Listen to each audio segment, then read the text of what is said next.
¿Qué tal? ¿Cómo están? Buenas noches, bienvenidos. Esto es Decisión Libre 2023, el espacio de entrevistas sobre elecciones de Guatevisión y Prensa Libre. Y esta noche estamos en cobertura electoral a pocas horas de que se abran las urnas, es decir, el próximo domingo 20 de agosto, un día muy esperado por la ciudadanía. Y bueno, después de todos estos altibajos que se han registrado en este proceso electoral, rápidamente quiero presentarles a nuestro invitado de esta noche. Se trata de Gustavo Berganza, él es director de DOCES, organización que también es miembro de la Misión de Observación Electoral en Guatemala, MOEGT. Así que buenas noches, bienvenido a Decisión Libre. Buenas noches, Alejandra, muy buenas noches a todo tu público que te ve. Estoy a tus órdenes. Muchas gracias. Bueno, empecemos. Hay una resolución de la Corte Suprema de Justicia que ha llamado la atención esta tarde, ampara al movimiento Semilla y de alguna manera cambia el escenario que se tenía previsto para el próximo domingo. ¿Cómo ven ustedes esto desde la MOEGT? Bueno, lo que es cierto es que esa resolución disminuye un poco la incertidumbre que privaba sobre el proceso electoral ante la amenaza que implicaba la orden de cancelación del partido Semilla. Entonces, por lo menos hay un elemento menos que causa incertidumbre. No quiere decir que la incertidumbre no se haya ido por completo. Es decir, se mantiene. ¿Cuáles son los escenarios que ustedes han previsto después de esta resolución? Bueno, es un poco prematuro, claro, pero imagino que lo han hablado. Mira, lo que no sabemos nosotros es si al final el Ministerio Público se va a animar a emprender algún tipo de acción adicional. No sé, por ejemplo, en la mañana de ayer, el fiscal Curruchiche hablaba de la posibilidad de órdenes de captura, de órdenes de secuestro, cosas así por el estilo. Para la siguiente semana, después del 20. Después del 20, exacto. Pero esperemos que no suceda nada, ¿verdad? Porque todo este tipo de amenazas lo que hacen es que desalientan no solamente la participación, sino además le dan temor a la gente que va a trabajar en todo el tema del conteo de votos y en todo el tema también de la digitalización de los resultados. Y en ese contexto, ustedes desde la MOEGT también emitieron un comunicado esta tarde. Sí, es que a nosotros desde que comenzamos nuestra gestión de observación nos ha preocupado muchísimo el hecho de que se inmiscuya el Ministerio Público en asuntos electorales, porque esta es una potestad exclusiva del Tribunal Supremo Electoral. Entonces, cuando el Ministerio Público comenzó con todo ese tipo de acciones, con el ataque hacia el registro de ciudadanos, con la amenaza de la cancelación de Semilla, es decir, esto era negativo porque lo que estaba haciendo era restarle legitimidad, restarle certidumbre a un proceso que pues, hasta el momento no ha tenido ningún tipo de falta grave. Y bueno, desde la perspectiva política, de análisis político, el presidente de la República esta mañana anuncia una cadena, la cual se llevó a cabo hoy a las 18 horas. Él, entre otras cosas, dice que garantiza la entrega de mando el 14 de enero. ¿Cómo vio esa postura? Pues imagínate, para que el presidente tenga que salir en la primera cadena que hubo antes de las elecciones, decir que iba a haber elecciones y luego garantizar que va a haber un traspaso del poder el 14 de enero, o que no dijo traspaso del poder, dijo que no iba a permanecer en el poder. Eso te da una idea del tipo de situación tan atípica, por decirlo de una manera, que estamos viviendo en este momento. Sí, él habló de un proceso de transición y que no se iba a quedar en el cargo como se ha hablado. En todo caso, pues llama la atención que salga en cadena nacional precisamente hoy, cuando se da esa resolución de la Corte Suprema de Justicia. ¿Cómo lo vería usted? Pues por supuesto, porque lo que pasa, eso no es garantía de que no vaya a seguir el proceso en contra de Semilla, ni en contra de quien gane, ¿verdad? No es una garantía de que vaya a haber certidumbre, de que no va a haber, por ejemplo, un antejuicio contra el candidato Arévalo, si es que este candidato llega al final a ganar las elecciones, tal como ha predicho la encuesta de Prensa Libre y la encuesta de la Fundación Libertad y Desarrollo. Exacto. Bien, en ese sentido, ustedes también emitieron un informe esta semana que recoge datos muy interesantes de esta segunda vuelta electoral. Destaquemos algunos para que la audiencia los conozca. Bueno, en primer lugar, lo que nosotros hemos visto en esta segunda vuelta electoral es que el tema de la desinformación ha sido uno de de los temas que ha dominado la conversación en redes sociales. Y es un tema también que ha dominado no solo la conversación, sino también la campaña electoral propiamente dicha, es decir, con acusaciones de parte de una candidata hacia otro. También ha habido propaganda electoral en donde se ha diseminado información que después ha sido desmentida por otro de los candidatos. Es decir, ese es el tema que ha sido dominante. Ahora, ¿es algo que sea específico de esta campaña? No, porque desinformación siempre ha habido. Es decir, lo que nosotros estamos viendo ahora es que esto se produce en tiempo real, gracias a las redes sociales. Pero hay en otra proporción, tomando en cuenta las redes sociales. Yo no sé si sería más o menos, pero digamos en el periodo entre el 15 entre el 15 de julio y el 5 de agosto, nosotros identificamos 15 campañas de desinformación. Es decir, varias de ellas en contra de la candidata Sandra Torres, varias de ellas en contra del candidato Bernardo Arévalo, varias de ellas hablando de fraude y varias de ellas en contra del Tribunal Supremo Electoral. Pero es decir, esto es un fenómeno que no es nuevo. Lo que es nuevo es la manera como llega ahora a la gente, como se expande ahora de manera más rápidamente. Y luego, por otra parte, lo que es interesante es que de acuerdo a lo que hemos visto en las encuestas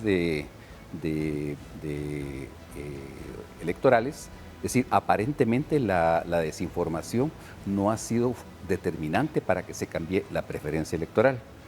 Y otro fenómeno que es muy interesante es que, como estamos en redes sociales, la respuesta de desmentido ha sido en tiempo real. Es decir, no ha habido necesidad casi de que los partidos utilicen sus redes para desmentir, porque inmediatamente los propios usuarios de redes sociales han presentado evidencia en contrario de lo que hacen esas campañas. Es decir, hay otro tipo de reacción. Hay otro tipo de reacción, es decir, positiva en este sentido, pero también negativa en el sentido de que facilita la difusión de las campañas negras. ¿Y ustedes han detectado en este análisis cuál es el origen de esa desinformación, esas campañas negras? Porque de repente de partidos políticos, pero también de usuarios. Mira, hay de usuarios, es decir, lo que se nota, por ejemplo, es que muchos de los que difunden esas campañas negras, pues son gente que ha estado difundiendo campañas negras antes en contra, por ejemplo, de operadores judiciales, en contra de resoluciones previas judiciales hace unos años, y estas son replicadas precisamente por cuentas de reciente creación, la mayoría de ellas entre mayo y julio de este año, y con pocos seguidores, y que se siguen mutuamente. Entonces lo que ves ahí es un intento como de tratar de copar la conversación en redes sociales para crear la ilusión de que hay una unanimidad dentro de este discurso. ¿Y se ha logrado medir cuál es el impacto de esto en la opinión pública, tomando en cuenta que son seguidores de reciente creación y que en todo caso imagino y pregunto que no tienen muchos seguidores? Mira, específicamente no se ha medido, pero podemos hacer una aproximación si tomamos en cuenta los datos, por ejemplo, de la encuesta de la Fundación Libertad y Desarrollo, y lo comparamos con la de esta oportunidad, y comparamos también con los datos de Prensa Libre. Es decir, también porque digo porque los datos de Prensa Libre, porque son similares a los de la encuesta Libertad y Desarrollo. Es decir, la primera encuesta de Libertad y Desarrollo daba un margen de preferencia electoral hacia los candidatos. Y hemos visto que en las 2 semanas que ha habido desde la primera encuesta que salió hasta la de Prensa Libre y Guatevisión y la de Fundación Libertad y Desarrollo, se ha mantenido casi inalterable la preferencia de voto. Entonces, esto quiere decir que en última instancia la gente ya está siendo mucho más crítica y no se toma demasiado en serio lo que dicen la desinformación. Esto tendría que ver con cierto entusiasmo que se percibe también por participar en esta elección, brevemente, antes de ir a la pausa. Probablemente, pero yo te diría que tal vez es como que la gente está adquiriendo un nivel de conciencia distinto. Y eso precisamente por la gran información que hay en redes sociales. Bien, vamos a la pausa y al regresar seguimos conversando del tema. Gracias por continuar con nosotros. Esto es Decisión Libre 2023. Hoy en el estudio nos acompaña Gustavo Berganza, director de DOCES, miembro de la Misión de Observación Electoral en Guatemala, MOEGT. Estábamos hablando de cómo va el proceso electoral. Cuénteme cómo está la misión de observación integrada para esta segunda vuelta. Bueno, mira, nosotros hemos mantenido desde que comenzó la campaña electoral a 77 observadores permanentes repartidos en los 22 departamentos. Entonces, digamos, todos ellos han tenido la oportunidad de revisar, por ejemplo, si hay uso de recursos de las municipalidades en la campaña, si hay exclusiones, si hay en los medios locales, si hay discursos de odio, si hay agresiones a candidatos, etcétera. Si todo esto se reporta y se lleva a un control, ¿no? Que eso es lo que nutre nuestros informes mensuales. Luego, para el domingo, lo que nosotros vamos a hacer es que vamos a organizar, ya está organizada, vamos a desplegar un grupo de 801 observadores locales que van a estar todo el día completo, desde antes de la apertura de las urnas hasta el cierre, observando cómo se desarrolla el proceso electoral en una mesa, en una junta receptora de votos específica. Al final del conteo de esa mesa, que ha sido escogida aleatoriamente y de una manera que sea representativa para el conteo de los votos, van a tomar fotografía del acta y la van a enviar, y se va a llevar un conteo paralelo al que realiza el Tribunal Supremo Electoral. ¿Cuál es la idea de este conteo paralelo? Precisamente aportar para la certeza del resultado que va a dar el Sistema Provisional de Resultados Electorales, el TREP. Pues ese va a ser nuestro aporte. Vamos a realizar a lo largo del día, vamos a realizar 2 informes, uno por la mañana y otro por la tarde, para informar de cómo ha sido la apertura de las juntas receptoras de votos, de los centros de votación, qué tipo de incidentes se registraron, si se completó la formación de las juntas receptoras de votos, si hubo o no hubo fiscales en las juntas receptoras de votos. Y aparte de ello, en la noche vamos a reportar todo, si hubo incidentes, cómo fue el conteo, si hubo impugnaciones, y todo ese tipo de cuestiones. Por aparte, toda la red permanente de los 77 observadores lo que va a hacer es reportar hechos que se puedan suceder fuera de los recintos electorales. Ahora bien, a partir de la experiencia de la primera vuelta y toda la serie de acontecimientos que describimos en esa madrugada y también el día después, o sea, hubo cambios en la logística de observación también. ¿Cuáles son las prioridades en este momento a partir de esa experiencia? Bueno, la primera prioridad es la seguridad de los observadores.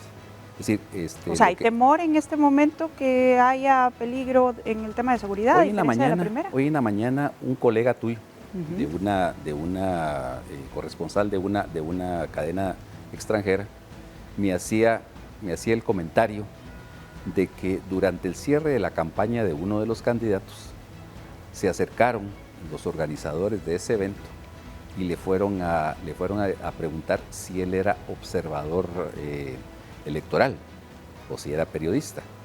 ¿Y por qué me pregunta eso?, dijo él. Porque si usted es observador electoral no puede estar aquí.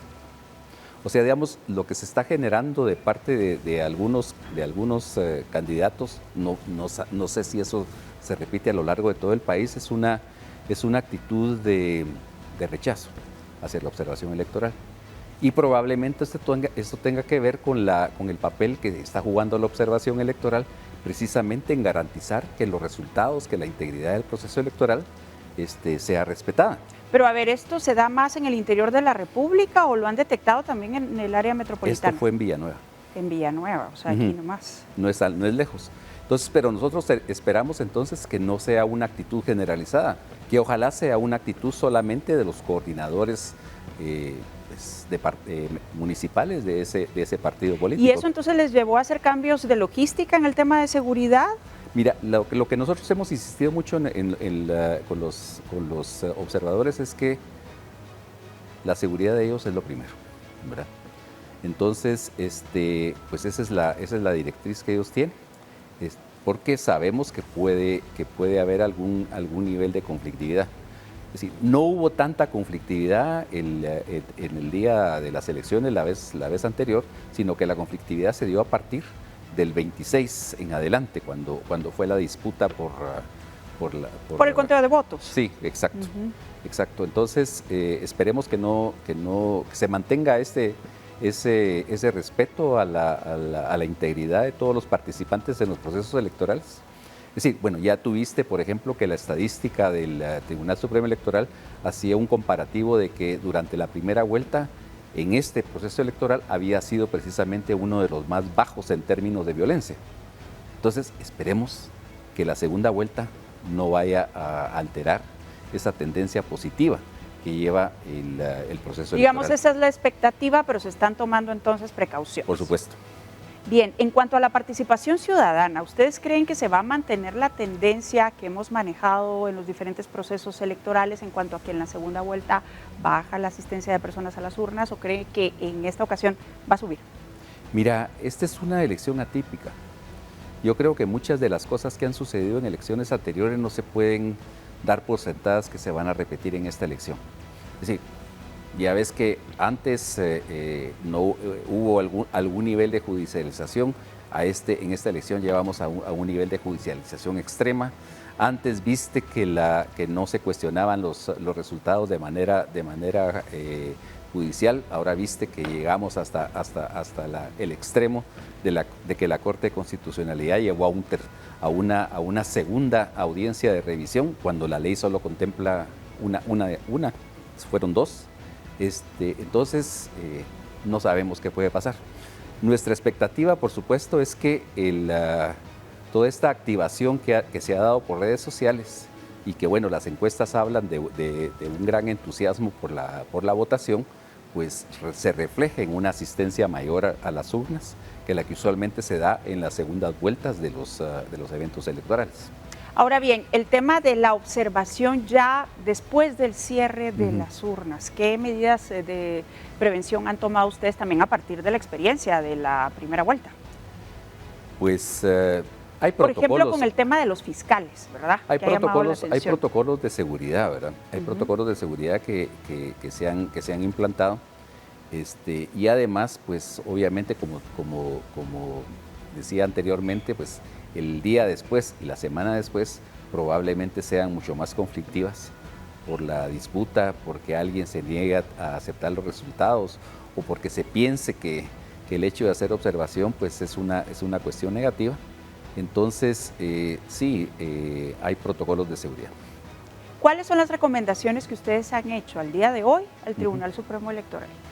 Varias. En primer lugar, la posibilidad de que se puedan fotografiar las actas para que los fiscales puedan llevarse una versión en la copia y una versión en su teléfono que sea más fidedigna. También, bueno, se le ha hablado al Tribunal Supremo Electoral de la necesidad de que se den los resultados de manera continua. Es decir, no por bloques como sucedió en el anterior conteo.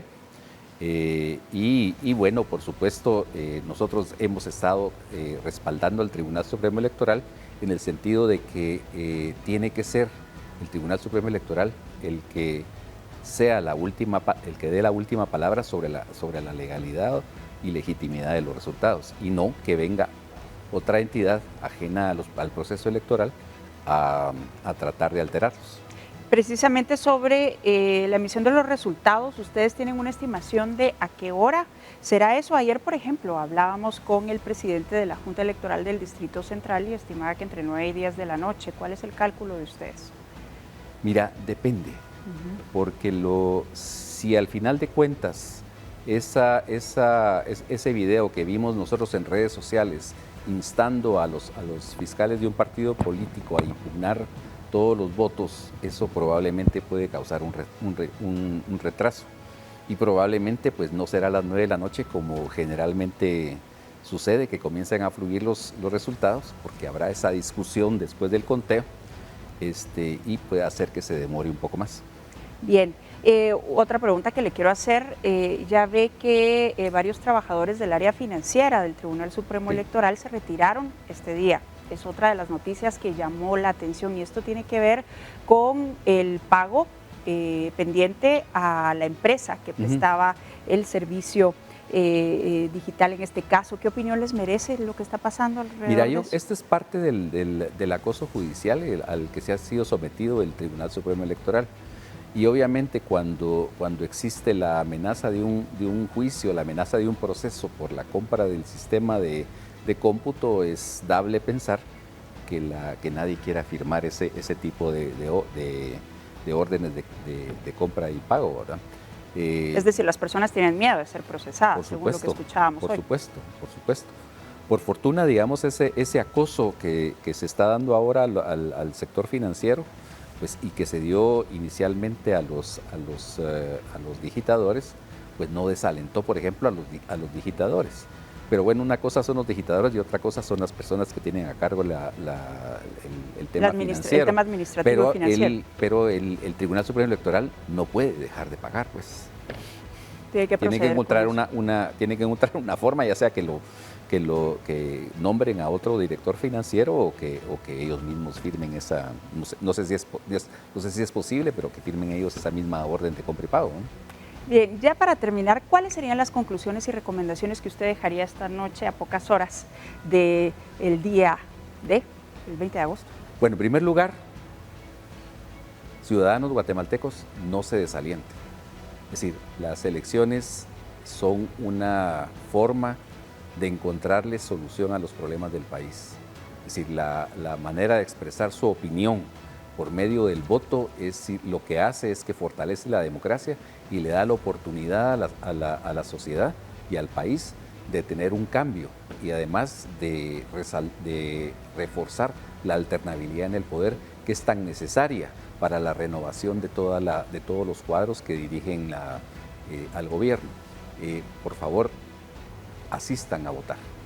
Bien, pues muchas gracias por habernos acompañado esta noche en Decisión Libre 2023 y seguramente estaremos conversando en el transcurso del fin de semana en este proceso electoral. Muchas gracias, que pasen muy buena noche. Bien, es Gustavo Berganza, director de DOCES, integrante de la MOEGT. Tenemos que hacer una pausa, pero ya volvemos con más. Esto es Decisión Libre 2023. Por continuar con nosotros.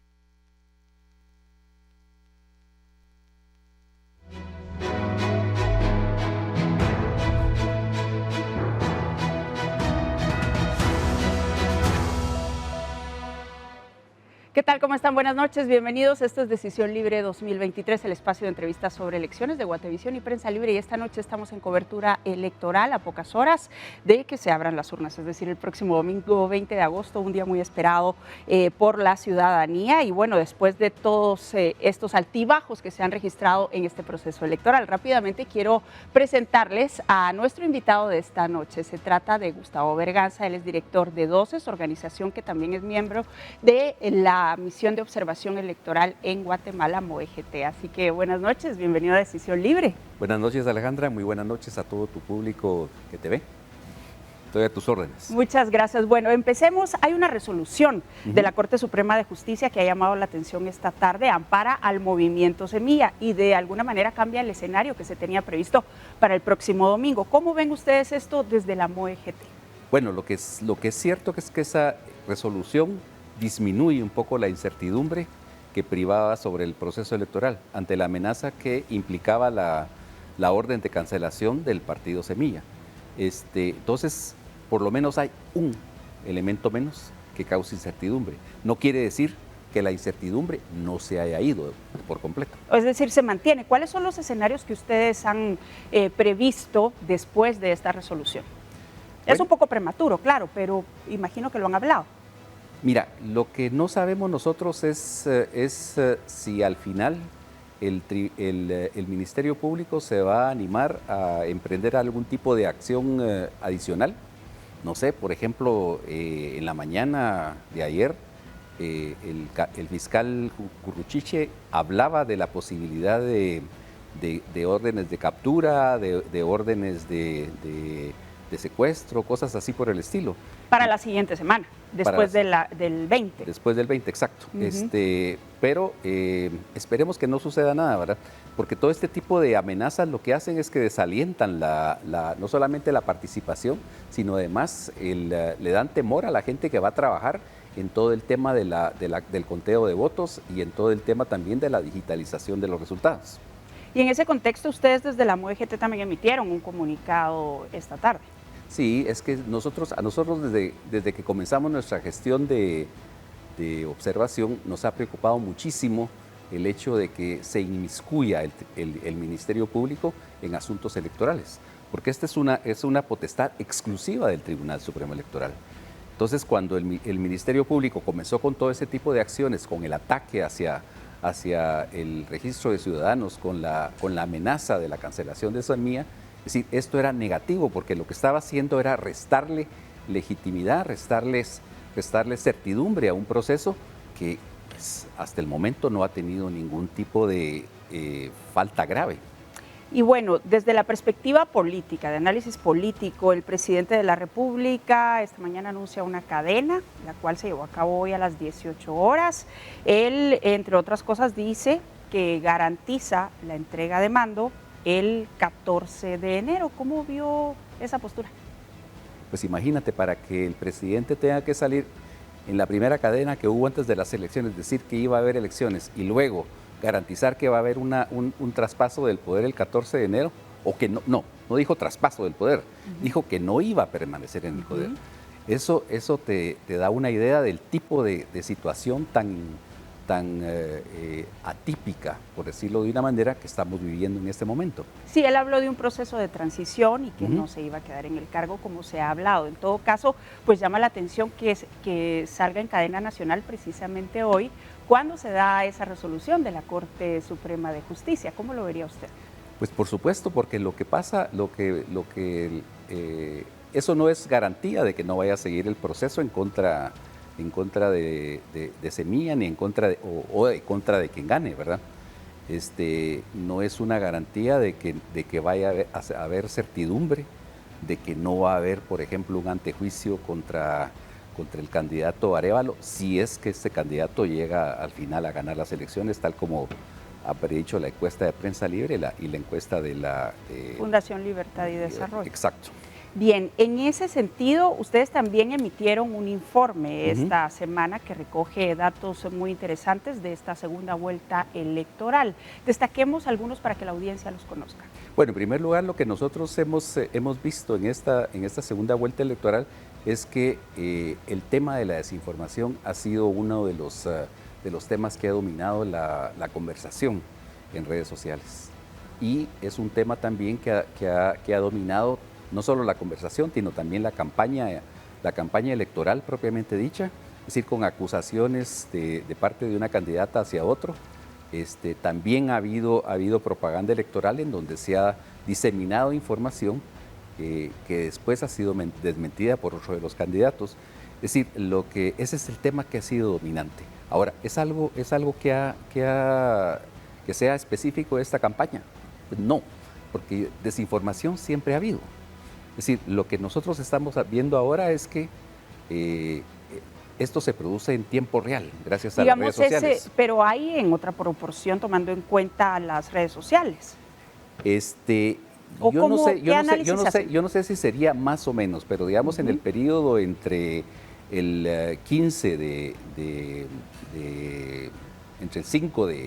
entre el 15 de julio y el 5 de agosto, nosotros identificamos 15 campañas de desinformación, es decir, varias de ellas en contra de la candidata Sandra Torres, varias de ellas en contra del candidato Bernardo Arévalo, varias de ellas hablando de fraude y varias de ellas en contra del Tribunal Supremo Electoral.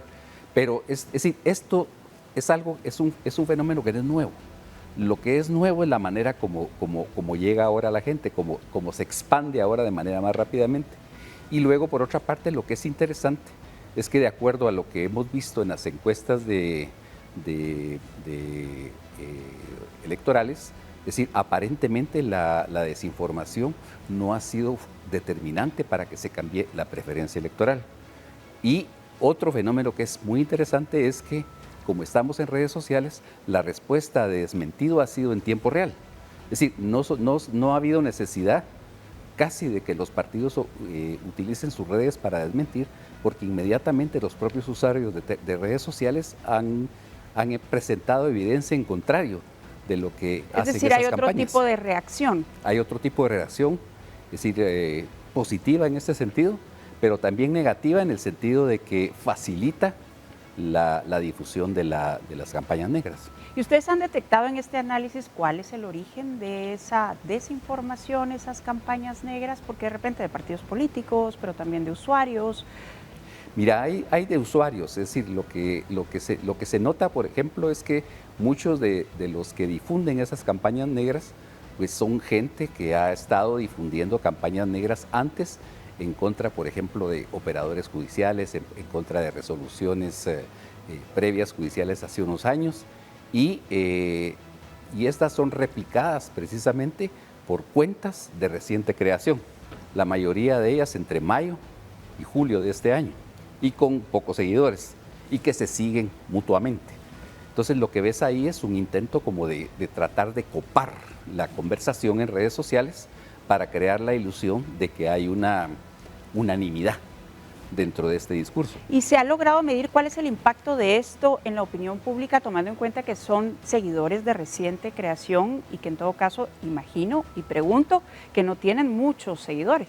Mira, específicamente no se ha medido, pero podemos tomar hacer una aproximación si tomamos en cuenta los datos, por ejemplo, de la encuesta de la Fundación Libertad y Desarrollo, y lo comparamos con la de esta oportunidad, y comparamos también con los datos de Prensa Libre. Es decir, también, ¿por qué digo? Porque los datos de Prensa Libre, porque son similares a los de la encuesta Libertad y Desarrollo.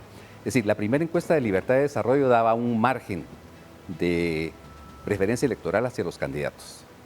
Y hemos visto que en las 2 semanas que ha habido desde la primera encuesta que salió hasta la de Prensa Libre y Guatevisión y la de Fundación Libertad y Desarrollo, se ha mantenido casi inalterable la preferencia de voto. Entonces, esto quiere decir que en última instancia la gente ya está siendo mucho más crítica y no se toma demasiado en serio lo que dicen la desinformación. Esto tendría que ver con cierto entusiasmo que se percibe también por participar en esta elección. Brevemente, antes de ir a la pausa. Probablemente, pero yo te diría que tal vez es como que la gente está adquiriendo un nivel de conciencia distinto.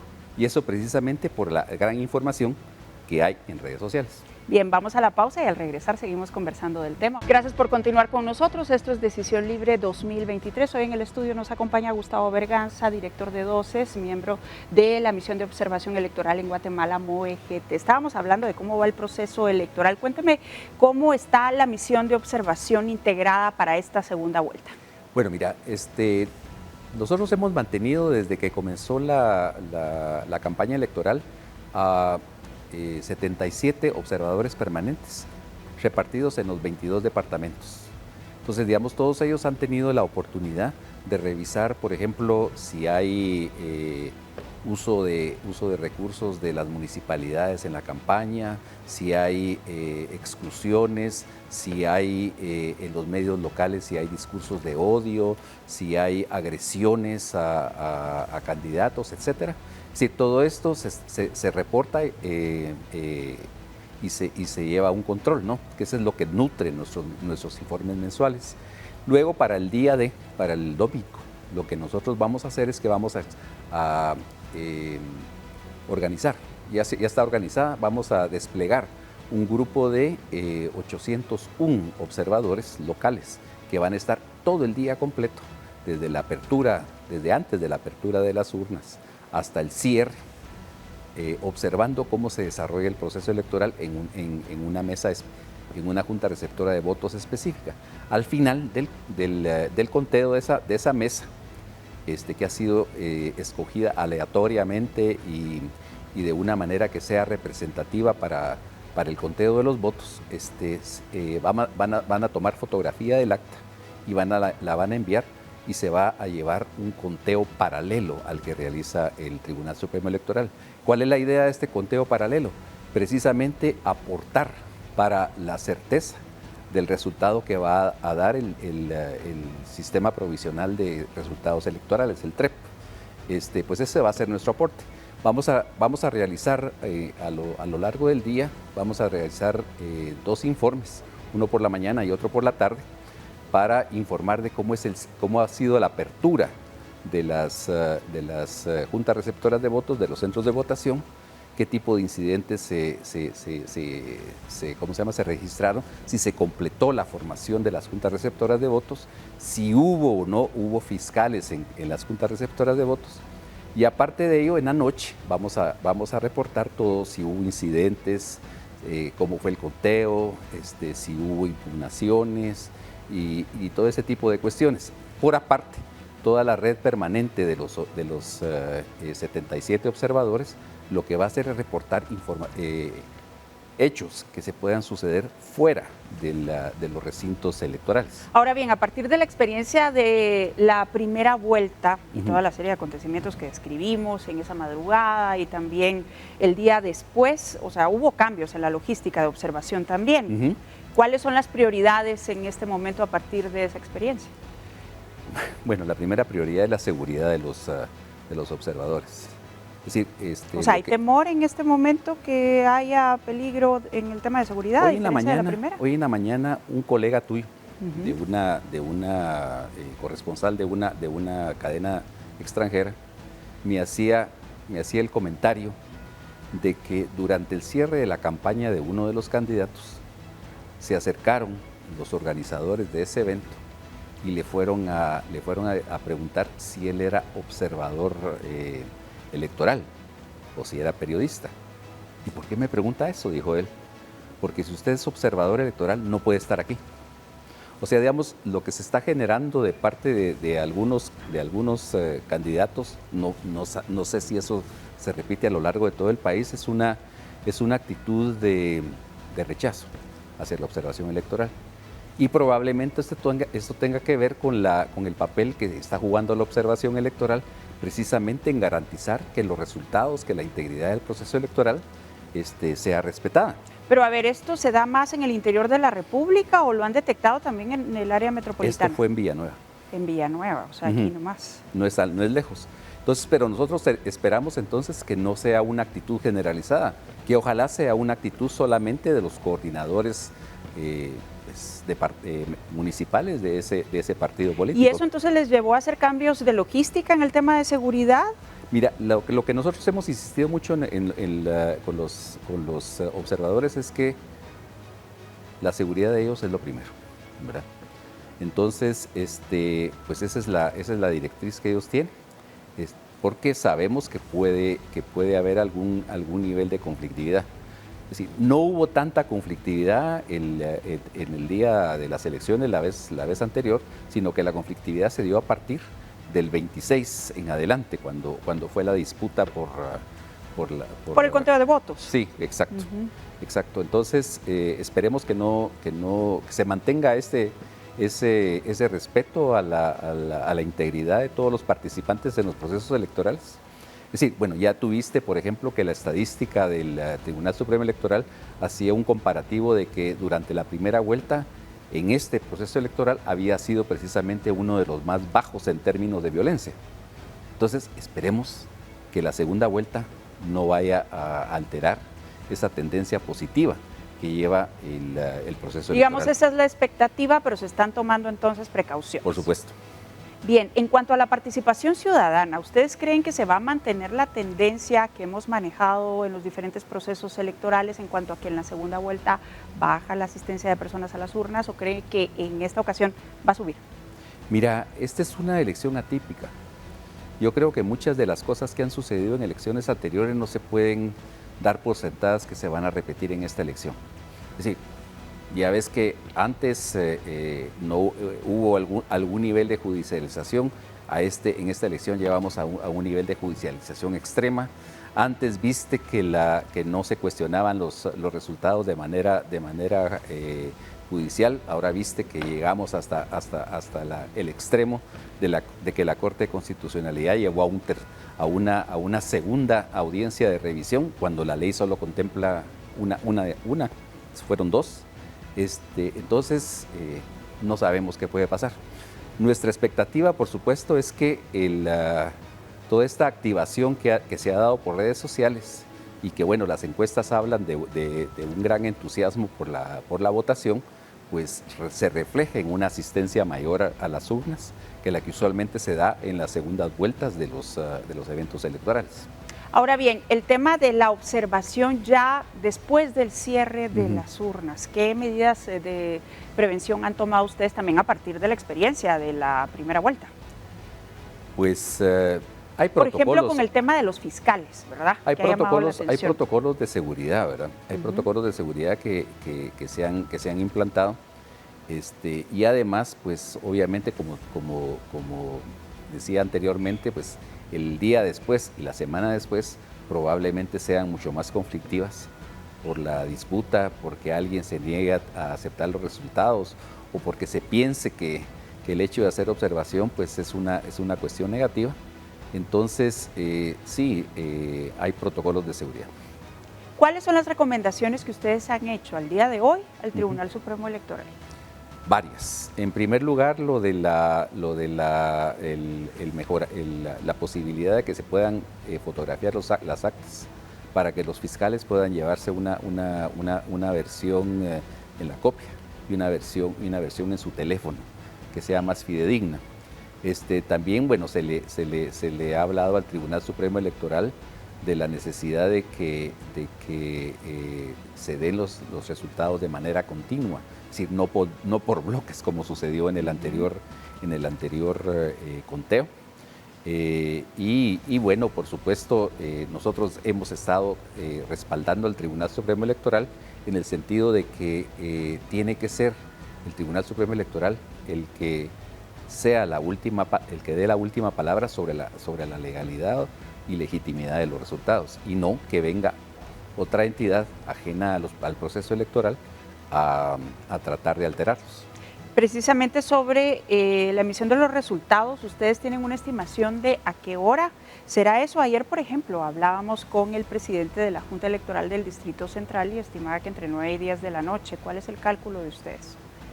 Mira, depende, porque si al final de cuentas ese video que vimos nosotros en redes sociales instando a los fiscales de un partido político a impugnar todos los votos, eso probablemente puede causar un retraso y probablemente pues no será a las 9 de la noche como generalmente sucede, que comiencen a fluir los resultados, porque habrá esa discusión después del conteo y puede hacer que se demore un poco más. Bien, otra pregunta que le quiero hacer, ya ve que varios trabajadores del área financiera del Tribunal Supremo Electoral se retiraron este día. Es otra de las noticias que llamó la atención y esto tiene que ver con el pago pendiente a la empresa que prestaba el servicio digital en este caso. ¿Qué opinión les merece lo que está pasando alrededor de eso? Esta es parte del acoso judicial al que se ha sido sometido el Tribunal Supremo Electoral. Y obviamente cuando existe la amenaza de un juicio, la amenaza de un proceso por la compra del sistema de cómputo, es dable pensar que nadie quiera firmar ese tipo de órdenes de compra y pago, ¿verdad? Es decir, las personas tienen miedo de ser procesadas, según lo que escuchábamos hoy. Por supuesto. Por fortuna, digamos, ese acoso que se está dando ahora al sector financiero, pues, y que se dio inicialmente a los digitadores, pues no desalentó, por ejemplo, a los digitadores. Pero bueno, una cosa son los digitadores y otra cosa son las personas que tienen a cargo el tema financiero. El tema administrativo financiero. Pero el Tribunal Supremo Electoral no puede dejar de pagar, pues. Tiene que encontrar una forma, ya sea que nombren a otro director financiero o que ellos mismos firmen esa, no sé si es posible, pero que firmen ellos esa misma orden de compra y pago, ¿no? Bien, ya para terminar, ¿cuáles serían las conclusiones y recomendaciones que usted dejaría esta noche a pocas horas del día del 20 de agosto? Bueno, en primer lugar, ciudadanos guatemaltecos, no se desalienten. Es decir, las elecciones son una forma de encontrarle solución a los problemas del país. Es decir, la manera de expresar su opinión por medio del voto lo que hace es que fortalece la democracia y le da la oportunidad a la sociedad y al país de tener un cambio y además de reforzar la alternabilidad en el poder que es tan necesaria para la renovación de todos los cuadros que dirigen al gobierno. Por favor, asistan a votar. Bien, pues muchas gracias por habernos acompañado esta noche en Decisión Libre 2023 y seguramente estaremos conversando en el transcurso del fin de semana en este proceso electoral. Muchas gracias, que pasen muy buena noche. Bien, es Gustavo Berganza, director de DOCES, integrante de la MOEGT. Tenemos que hacer una pausa, pero ya volvemos con más. Esto es Decisión Libre 2023. Por continuar con nosotros, esto es Decisión Libre 2023. En esta segunda parte del programa quiero presentarles a nuestros invitados. Se trata de Pedro Cruz, él es representante de Primero Guatemala y también de Álvaro Pop. Él es analista político independiente y también directivo de la Sexta Misión de Observación Indígena en Guatemala. A los dos, buenas noches, bienvenidos de nuevo a Decisión Libre 2023. Y bueno, hay varios temas este día, nuevamente hay noticia, pero antes quiero preguntarle al licenciado Álvaro Pop, usted viene de una cena con el Tribunal Supremo Electoral y observadores internacionales. Cuéntenos un poco de lo que pasó en ella. Bueno, me pareció muy importante seguir la tradición de los procesos electorales, ese diálogo con los observadores internacionales porque son la ventana al mundo, pero también son garantías que permiten reconocer que los procesos tienen legalidad y si tienen legitimidad. Entonces esta noche pues se dio este encuentro, un ejercicio sobre todo con mucha alegría, con mucho encuentro y sobre todo me pareció oportuno porque teniendo un ambiente muy tenso en Guatemala, esto permitió tener un momentito de parar y reconocer también cosas que deben de darse más que las que se están dando en términos de riesgo a la democracia y de problemas. Escuchar a las misiones internacionales en un diálogo informal siempre es valioso. Ahora bien, de acuerdo a su experiencia y según lo que se ha visto en otros procesos electorales, ¿hay más observación en esta segunda vuelta o no? Bueno, lo que se sabe es que hay la misma observación. Estamos hablando de muchos observadores internacionales, más de 1000 observadores internacionales. El tema es que esto no es más ni menos que antes. Lo que sí es cierto es que hay una inquietud en términos de los medios de comunicación internacionales sobre Guatemala. Y esto está puesto en una balanza entre lo que está sucediendo en el Ecuador y lo que está sucediendo en Guatemala, por algunas similitudes y por las diferencias que puede traer. Y lo que más me llama la atención es que en ninguno de los dos casos el debate y la preocupación internacional es ideológico. Es más sobre hechos legales, sobre hechos de violencia, como el caso del Ecuador, sobre contextos de cooptación del Estado por parte del estabilidad social y política. Efectivamente, más allá de cualquier discusión ideológica. En ese sentido, Pedro Cruz, ¿se encuentra similitudes con estos fenómenos en Latinoamérica y lo que está pasando en Guatemala? Bueno, yo creo que la falta de credibilidad de la ciudadanía en estos procesos democráticos es una característica que también se estaba dando en el Ecuador, se está dando en Ecuador. Y parte de eso, pues también cuando surgen personajes como Villavicencio, que intentó empezar a denunciar lo que estaba pasando en el Ecuador, pues desafortunadamente lo mandaron a matar o lo mataron o como lo querramos ver. Yo creo que pues en Guatemala estamos viviendo una situación bastante similar en donde la credibilidad de la ciudadanía de cara a los procesos democráticos, de cara a quién van a ser nuestras próximas autoridades, presidente, vicepresidente, la falta de credibilidad en el liderazgo político y todo lo que eso conlleva en relación a la corrupción, la falta de resultados, etcétera. Creo que son similitudes que se están dando también en Guatemala, en Ecuador y en varios países de Latinoamérica. Yo creo que pues tenemos una oportunidad de fortalecer los procesos democráticos, si lo queremos ver así, este domingo, pues emitiendo el voto, pero también que las mismas juntas receptoras de voto protejan la democracia, protejan el voto de los guatemaltecos, protejan también el conteo del mismo, sean garantes de este proceso electoral. Yo creo que eso es como que un inicio del cómo podemos ir fortaleciendo, porque pues también estoy del lado un poco apático de lo que pueda suceder. Sí tengo, ¿por qué apático? porque realmente no me inspira nada lo que vaya a pasar el domingo, la verdad. O sea, quisiera sentirme muy motivado de cara a lo que vaya a hacer y que quisiera verlo como una fiesta electoral, pero no lo veo así.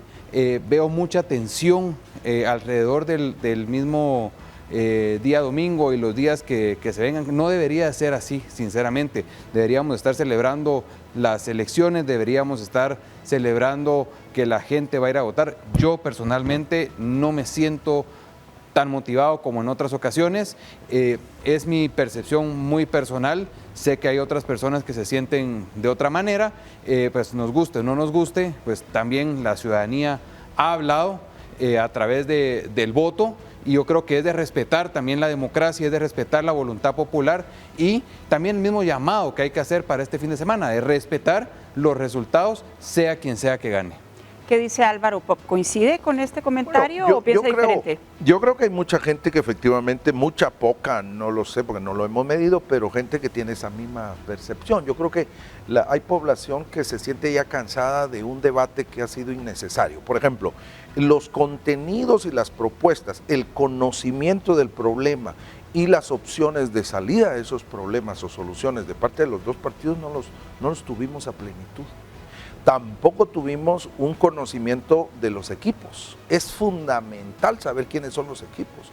¿Por qué? Porque se asume y se cree que una persona siendo presidente es el gobierno, y eso es de lo más falso. Necesita de equipos. Entonces eso convoca confianza, y eso faltó en el debate, faltó en la discusión. Y me parece que lo tercero es que hay que seguir la norma que dice más del 50% de lo que dicen las redes hay que no creerlo. La desinformación, un poco de lo que hablábamos con Gustavo Berganza en el primer bloque. Mucho ataque y mucha mentira, honestamente mucha mentira. Pero además el descaro de mentir. O sea, y que la gente lo cree también. Por supuesto, porque a cara descubierta, de frente, y usando medias verdades, decir cosas. Eso es muy peligroso. A mí me parece que en eso el país retrocedió muchísimo. Retrocedimos 20 años en términos de un debate ciudadano serio sobre lo que somos, lo que tenemos y lo que podríamos tener a partir de opciones. Ahora, Pedro Cruz, ustedes, o sea, ambos son integrantes del Foro Guatemala. Este día hicieron un pronunciamiento sobre lo que les preocupa para este fin de semana. Hablemos un poco de ello. Bueno, yo creo que hubo un acuerdo en las organizaciones que conformamos el Foro Guatemala, que si bien es cierto fueron 3 puntos, pero cuando se hacen acuerdos en Foro Guatemala, pues conlleva una gran discusión en donde pues si salieron 3 puntos es porque realmente nos pusimos de acuerdo con esos 3 puntos. El hecho de hacer un llamado, de respetar los resultados de lo que suceda el domingo, creo que eso es algo muy importante y que hay que reiterarlo, porque pues es parte de estos procesos democráticos. El segundo punto era de darle un espaldarazo a las juntas electorales, departamentales, municipales, juntas receptoras de votos, quienes son prácticamente los que van a llevar a cabo el proceso electoral. Recordemos que las juntas son autónomas y el tribunal al final lo que hace es juntar el acta 8 y oficializar los resultados. El acta 8 es donde pues van haciendo la suma cada una de las juntas departamentales y bueno, hacer siempre el llamado a la población a participar el día domingo, emitiendo el voto, llegando a los centros de votación. Importante, aprovecho este espacio para hacer un llamado a la gente de que vaya temprano a emitir su voto, que aprovechen pues, las horas de la mañana, porque pues por ahí podría haber lluvia y ya de repente las colas en lluvia es algo complicado, pero aprovechar la mañana para poder hacer el voto. Y bueno, eso en sí fue el llamado del Foro Guatemala, en donde pues lo estamos planteando y lo venimos a plantear acá. Se lo entregamos a 4 de los 5 magistrados titulares del Tribunal Supremo Electoral. Ellos recibieron también el mensaje y agradecieron que Foro Guatemala se sumara a ese esfuerzo. ¿Qué es lo que más les preocupa al día de hoy, Álvaro Pop? Bueno, en primer lugar, lo que más me enorgullece Yo creo que la discusión al interior del Foro Guatemala es muy importante, porque habemos diferentes posiciones ideológicas, venimos de diferentes dinámicas organizativas y de representación. Entonces, que tengamos consensos es complicado, como muy bien está planteando Pedro. Y en algunos casos, algunos nos inhibimos de aprobar, pero no se desintegra el Foro Guatemala, porque tenemos la libertad de estar o no dentro de los planteamientos. Entonces, lo primero fue la contundencia. En segundo lugar, efectivamente preocupa que el nivel de crisis que estamos teniendo y tuvimos continúe o se incremente.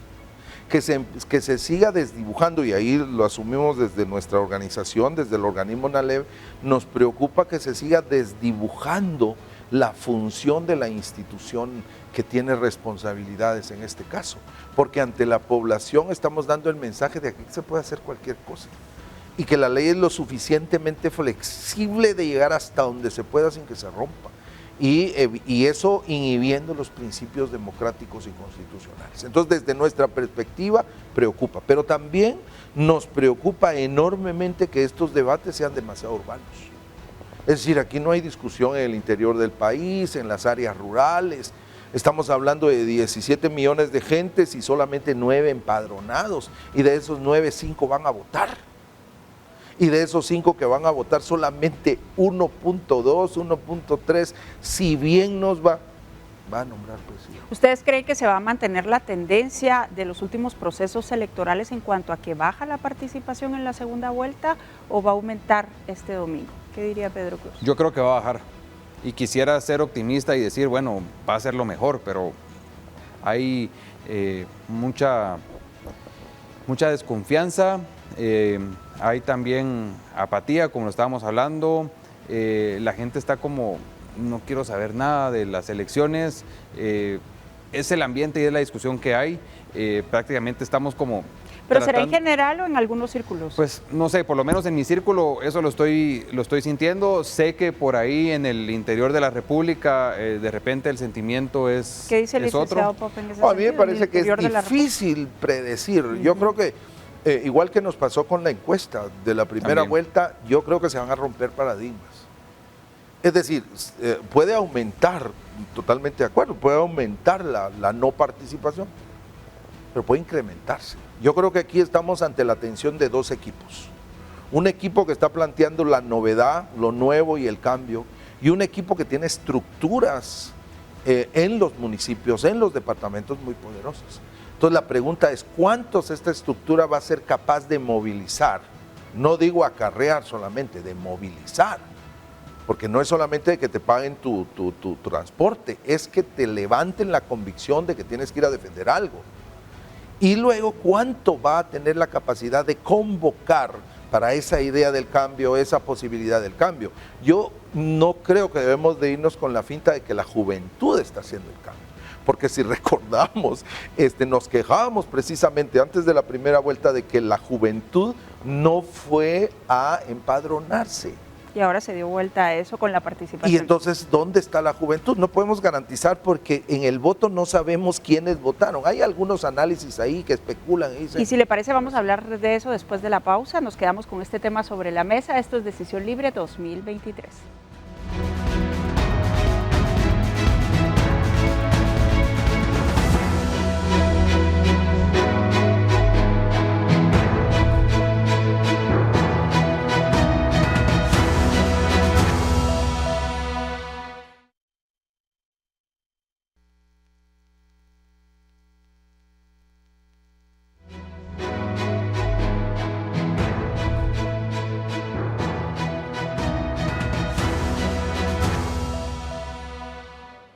¿Qué tal? ¿Cómo están? Buenas noches, bienvenidos. Esto es Decisión Libre 2023, el espacio de entrevistas sobre elecciones de Guatevisión y Prensa Libre. Y esta noche estamos en cobertura electoral a pocas horas de que se abran las urnas, es decir, el próximo domingo 20 de agosto, un día muy esperado por la ciudadanía. Y bueno, después de todos estos altibajos que se han registrado en este proceso electoral, rápidamente quiero presentarles a nuestro invitado de esta noche. Se trata de Gustavo Berganza, él es director de DOCES, organización que también es miembro de la Misión de Observación Electoral en Guatemala, MOEGT. Así que buenas noches, bienvenido a Decisión Libre. Buenas noches, Alejandra, muy buenas noches a todo tu público que te ve. Estoy a tus órdenes. Muchas gracias. Bueno, empecemos. Hay una resolución de la Corte Suprema de Justicia que ha llamado la atención esta tarde, ampara al movimiento Semilla y de alguna manera cambia el escenario que se tenía previsto para el próximo domingo. ¿Cómo ven ustedes esto desde la MOEGT? Bueno, lo que es cierto es que esa resolución disminuye un poco la incertidumbre que privaba sobre el proceso electoral ante la amenaza que implicaba la orden de cancelación del partido Semilla. Entonces, por lo menos hay un elemento menos que causa incertidumbre. No quiere decir que la incertidumbre no se haya ido por completo. Es decir, se mantiene. ¿Cuáles son los escenarios que ustedes han previsto después de esta resolución? Bueno, es un poco prematuro, claro, pero imagino que lo han hablado. Mira, lo que no sabemos nosotros es si al final el Ministerio Público se va a animar a emprender algún tipo de acción adicional. No sé, por ejemplo, en la mañana de ayer, el fiscal Curruchiche hablaba de la posibilidad de órdenes de captura, de órdenes de secuestro, cosas así por el estilo. Para la siguiente semana, después del 20. Después del 20, exacto. Pero esperemos que no suceda nada, ¿verdad? Porque todo este tipo de amenazas lo que hacen es que desalientan no solamente la participación, sino además le dan temor a la gente que va a trabajar en todo el tema del conteo de votos y en todo el tema también de la digitalización de los resultados. Y en ese contexto, ustedes desde la MOEGT también emitieron un comunicado esta tarde. Sí, es que a nosotros desde que comenzamos nuestra gestión de observación nos ha preocupado muchísimo el hecho de que se inmiscuya el Ministerio Público en asuntos electorales, porque esta es una potestad exclusiva del Tribunal Supremo Electoral. Entonces, cuando el Ministerio Público comenzó con todo ese tipo de acciones, con el ataque hacia el registro de ciudadanos, con la amenaza de la cancelación de Semilla, es decir, esto era negativo porque lo que estaba haciendo era restarle legitimidad, restarles certidumbre a un proceso que pues, hasta el momento no ha tenido ningún tipo de falta grave. Y bueno, desde la perspectiva política, de análisis político, el presidente de la República esta mañana anuncia una cadena, la cual se llevó a cabo hoy a las 18 horas. Él, entre otras cosas, dice que garantiza la entrega de mando el 14 de enero. ¿Cómo vio esa postura? Pues imagínate, para que el presidente tenga que salir en la primera cadena que hubo antes de las elecciones, decir que iba a haber elecciones y luego garantizar que va a haber un traspaso del poder el 14 de enero, o que no dijo traspaso del poder, dijo que no iba a permanecer en el poder. Eso te da una idea del tipo de situación tan atípica, por decirlo de una manera, que estamos viviendo en este momento. Sí, él habló de un proceso de transición y que no se iba a quedar en el cargo como se ha hablado. En todo caso, pues llama la atención que salga en cadena nacional precisamente hoy, cuando se da esa resolución de la Corte Suprema de Justicia. ¿Cómo lo vería usted? Pues por supuesto, porque lo que pasa, eso no es garantía de que no vaya a seguir el proceso en contra de Semilla, ni en contra de quien gane, ¿verdad? No es una garantía de que vaya a haber certidumbre, de que no va a haber, por ejemplo, un antejuicio contra el candidato Arévalo, si es que este candidato llega al final a ganar las elecciones, tal como ha predicho la encuesta de Prensa Libre y la encuesta de la Fundación Libertad y Desarrollo. Exacto. Bien, en ese sentido, ustedes también emitieron un informe esta semana que recoge datos muy interesantes de esta segunda vuelta electoral. Destaquemos algunos para que la audiencia los conozca.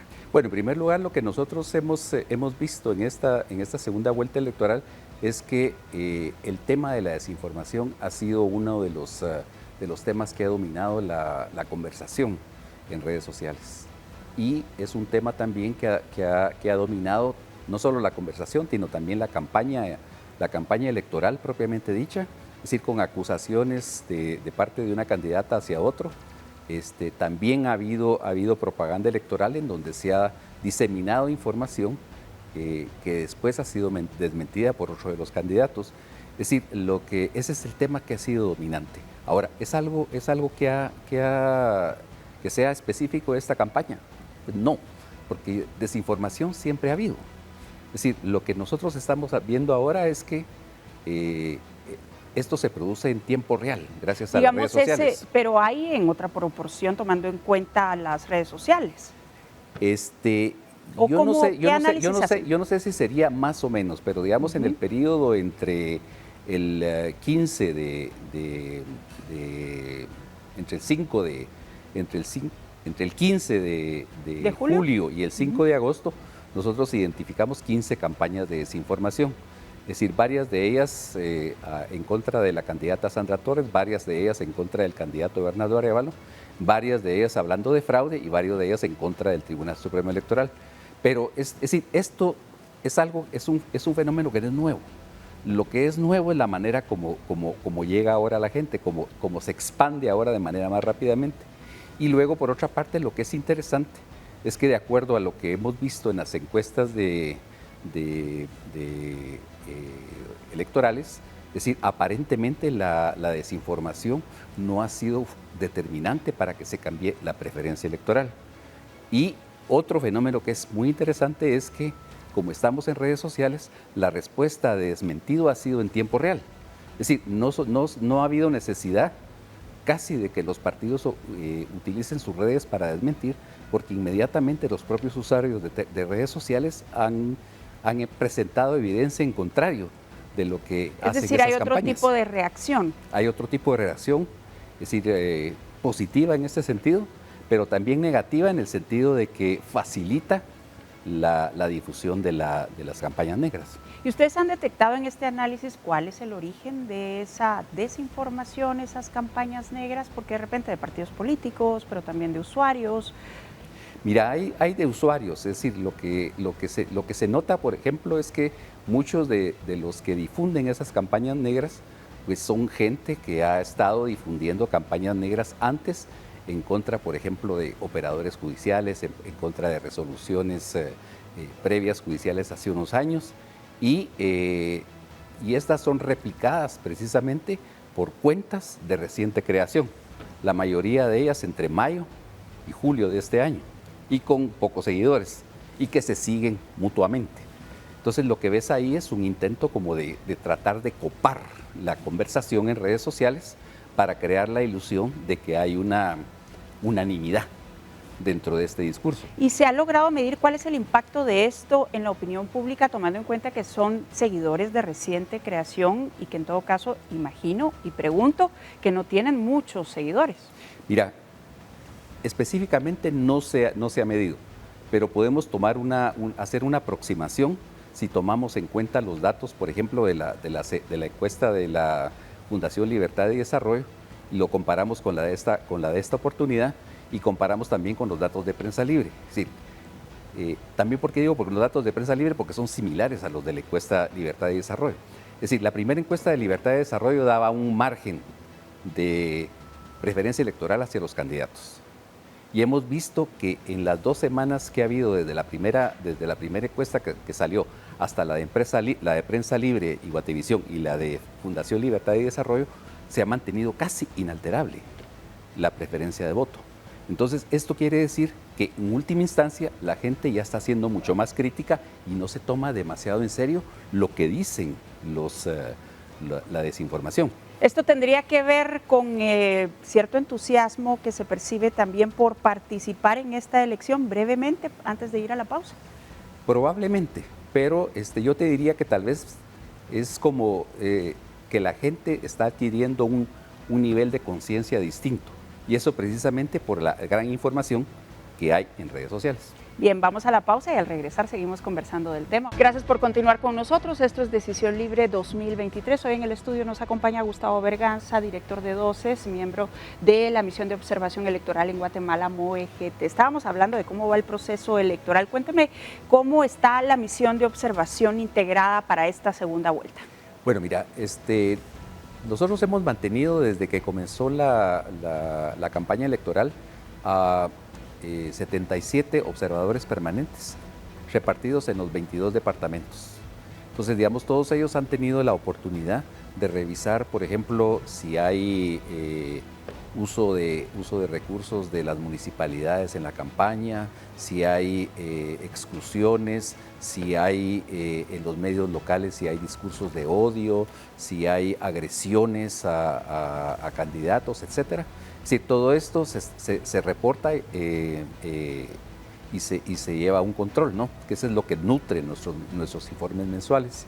Luego, para el domingo, lo que nosotros vamos a hacer es que vamos a organizar, ya está organizada, vamos a desplegar un grupo de 801 observadores locales que van a estar todo el día completo, desde antes de la apertura de las urnas hasta el cierre, observando cómo se desarrolla el proceso electoral en una mesa, en una junta receptora de votos específica. Al final del conteo de esa mesa, que ha sido escogida aleatoriamente y de una manera que sea representativa para el conteo de los votos, van a tomar fotografía del acta y la van a enviar, y se va a llevar un conteo paralelo al que realiza el Tribunal Supremo Electoral. ¿Cuál es la idea de este conteo paralelo? Precisamente aportar para la certeza del resultado que va a dar el Sistema Provisional de Resultados Electorales, el TREP. Pues ese va a ser nuestro aporte. Vamos a realizar a lo largo del día, vamos a realizar 2 informes, uno por la mañana y otro por la tarde, para informar de cómo ha sido la apertura de las juntas receptoras de votos, de los centros de votación, qué tipo de incidentes se registraron, si se completó la formación de las juntas receptoras de votos, si hubo o no hubo fiscales en las juntas receptoras de votos. Y aparte de ello, en la noche vamos a reportar todo, si hubo incidentes, cómo fue el conteo, si hubo impugnaciones y todo ese tipo de cuestiones. Por aparte, toda la red permanente de los 77 observadores lo que va a hacer es reportar hechos que se puedan suceder fuera de los recintos electorales. Ahora bien, a partir de la experiencia de la primera vuelta y toda la serie de acontecimientos que describimos en esa madrugada y también el día después, o sea, hubo cambios en la logística de observación también. ¿Cuáles son las prioridades en este momento a partir de esa experiencia? Bueno, la primera prioridad es la seguridad de los observadores. Es decir, o sea, ¿hay temor en este momento que haya peligro en el tema de seguridad? Hoy en la mañana un colega tuyo, de una corresponsal de una cadena extranjera, me hacía el comentario de que durante el cierre de la campaña de uno de los candidatos se acercaron los organizadores de ese evento y le fueron a preguntar si él era observador electoral o si era periodista. ¿Y por qué me pregunta eso?, dijo él. Porque si usted es observador electoral no puede estar aquí. O sea, digamos, lo que se está generando de parte de algunos candidatos, no sé si eso se repite a lo largo de todo el país, es una actitud de rechazo hacia la observación electoral. Y probablemente esto tenga que ver con el papel que está jugando la observación electoral, precisamente en garantizar que los resultados, que la integridad del proceso electoral sea respetada.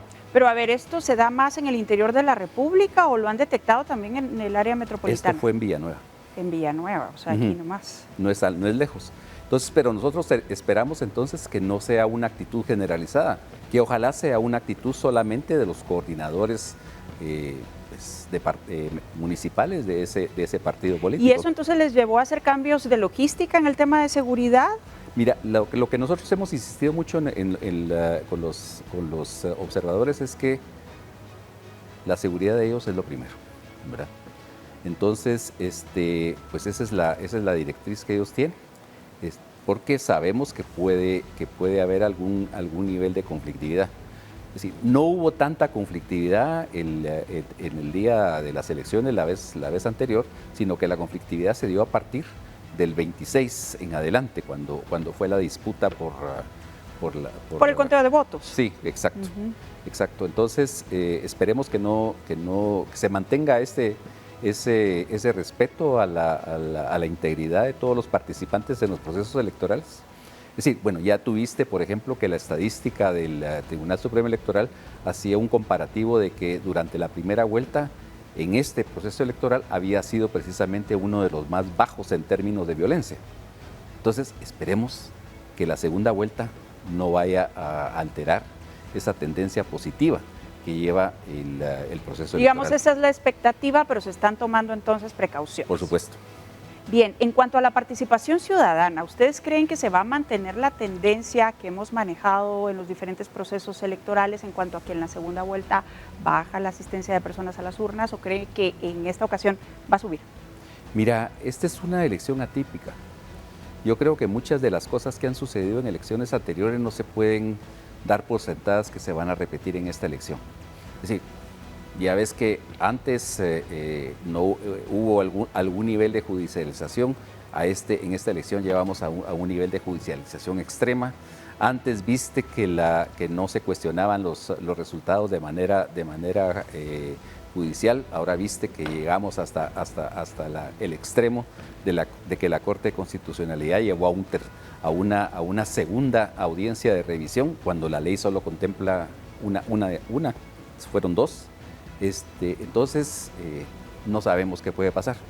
Nuestra expectativa, por supuesto, es que toda esta activación que se ha dado por redes sociales y que, bueno, las encuestas hablan de un gran entusiasmo por la votación, pues se refleje en una asistencia mayor a las urnas que la que usualmente se da en las segundas vueltas de los eventos electorales. Ahora bien, el tema de la observación ya después del cierre de las urnas, ¿qué medidas de prevención han tomado ustedes también a partir de la experiencia de la primera vuelta? Pues hay protocolos. Por ejemplo, con el tema de los fiscales, ¿verdad? Hay protocolos de seguridad, ¿verdad? Hay protocolos de seguridad que se han implantado. Y además, pues obviamente, como decía anteriormente, pues el día después y la semana después probablemente sean mucho más conflictivas por la disputa, porque alguien se niega a aceptar los resultados o porque se piense que el hecho de hacer observación pues es una cuestión negativa. Entonces, sí, hay protocolos de seguridad. ¿Cuáles son las recomendaciones que ustedes han hecho al día de hoy al Tribunal Supremo Electoral? Varias. En primer lugar, la posibilidad de que se puedan fotografiar las actas para que los fiscales puedan llevarse una versión en la copia y una versión en su teléfono que sea más fidedigna. También, bueno, se le ha hablado al Tribunal Supremo Electoral de la necesidad de que se den los resultados de manera continua, es decir, no por bloques como sucedió en el anterior conteo. Y bueno, por supuesto, nosotros hemos estado respaldando al Tribunal Supremo Electoral en el sentido de que tiene que ser el Tribunal Supremo Electoral el que sea el que dé la última palabra sobre la legalidad y legitimidad de los resultados, y no que venga otra entidad ajena al proceso electoral a tratar de alterarlos. Precisamente sobre la emisión de los resultados, ¿ustedes tienen una estimación de a qué hora será eso? Ayer, por ejemplo, hablábamos con el presidente de la Junta Electoral del Distrito Central y estimaba que entre 9 y 10 de la noche. ¿Cuál es el cálculo de ustedes? Mira, depende, porque si al final de cuentas ese video que vimos nosotros en redes sociales instando a los fiscales de un partido político a impugnar todos los votos, eso probablemente puede causar un retraso y probablemente pues no será a las 9 de la noche como generalmente sucede, que comienzan a fluir los resultados, porque habrá esa discusión después del conteo y puede hacer que se demore un poco más. Bien, otra pregunta que le quiero hacer, ya ve que varios trabajadores del área financiera del Tribunal Supremo Electoral se retiraron este día. Es otra de las noticias que llamó la atención y esto tiene que ver con el pago pendiente a la empresa que prestaba el servicio digital en este caso. ¿Qué opinión les merece lo que está pasando alrededor de eso? Esto es parte del acoso judicial al que se ha sido sometido el Tribunal Supremo Electoral. Y obviamente cuando existe la amenaza de un juicio, la amenaza de un proceso por la compra del sistema de cómputo, es dable pensar que nadie quiera firmar ese tipo de órdenes de compra y pago, ¿verdad? Es decir, las personas tienen miedo de ser procesadas, según lo que escuchábamos hoy. Por supuesto. Por fortuna, digamos, ese acoso que se está dando ahora al sector financiero, pues, y que se dio inicialmente a los digitadores, pues no desalentó, por ejemplo, a los digitadores. Pero bueno, una cosa son los digitadores y otra cosa son las personas que tienen a cargo el tema financiero. El tema administrativo financiero. Pero el Tribunal Supremo Electoral no puede dejar de pagar, pues. Tiene que encontrar una forma, ya sea que nombren a otro director financiero o que ellos mismos firmen esa, no sé si es posible, pero que firmen ellos esa misma orden de compra y pago, ¿no? Bien, ya para terminar, ¿cuáles serían las conclusiones y recomendaciones que usted dejaría esta noche a pocas horas del día del 20 de agosto? Bueno, en primer lugar, ciudadanos guatemaltecos, no se desalienten. Es decir, las elecciones son una forma de encontrarle solución a los problemas del país. Es decir, la manera de expresar su opinión por medio del voto lo que hace es que fortalece la democracia y le da la oportunidad a la sociedad y al país de tener un cambio y además de reforzar la alternabilidad en el poder, que es tan necesaria para la renovación de todos los cuadros que dirigen al gobierno. Por favor, asistan a votar. Bien, pues muchas gracias por habernos acompañado esta noche en Decisión Libre 2023 y seguramente estaremos conversando en el transcurso del fin de semana en este proceso electoral. Muchas gracias, que pasen muy buena noche. Bien, es Gustavo Berganza, director de DOCES, integrante de la MOEGT. Tenemos que hacer una pausa, pero ya volvemos con más. Esto es Decisión Libre 2023. En esta segunda parte del programa quiero presentarles a nuestros invitados. Se trata de Pedro Cruz, él es representante de Primero Guatemala y también de Álvaro Pop. Él es analista político independiente y también directivo de la 6ª Misión de Observación Indígena en Guatemala. A los dos, buenas noches, bienvenidos de nuevo a Decisión Libre 2023. Y bueno, hay varios temas este día, nuevamente hay noticia, pero antes quiero preguntarle al licenciado Álvaro Pop, usted viene de una cena con el Tribunal Supremo Electoral y observadores internacionales. Cuéntenos un poco de lo que pasó en ella. Bueno, me pareció muy importante seguir la tradición de los procesos electorales, ese diálogo con los observadores internacionales, porque son la ventana al mundo, pero también son garantías que permiten reconocer que los procesos tienen legalidad y si tienen legitimidad. Entonces esta noche pues se dio este encuentro, un ejercicio sobre todo con mucha alegría, con mucho encuentro, y sobre todo me pareció oportuno porque teniendo un ambiente muy tenso en Guatemala, esto permitió tener un momentito de parar y reconocer también cosas que deben de darse más que las que se están dando en términos de riesgo a la democracia y de problemas. Escuchar a las misiones internacionales en un diálogo informal siempre es valioso. Ahora bien, de acuerdo a su experiencia y según lo que se ha visto en otros procesos electorales, ¿hay más observación en esta segunda vuelta o no? Bueno, lo que se sabe es que hay la misma observación. Estamos hablando de muchos observadores internacionales, más de 1000 observadores internacionales. El tema es que esto no es más ni menos que antes.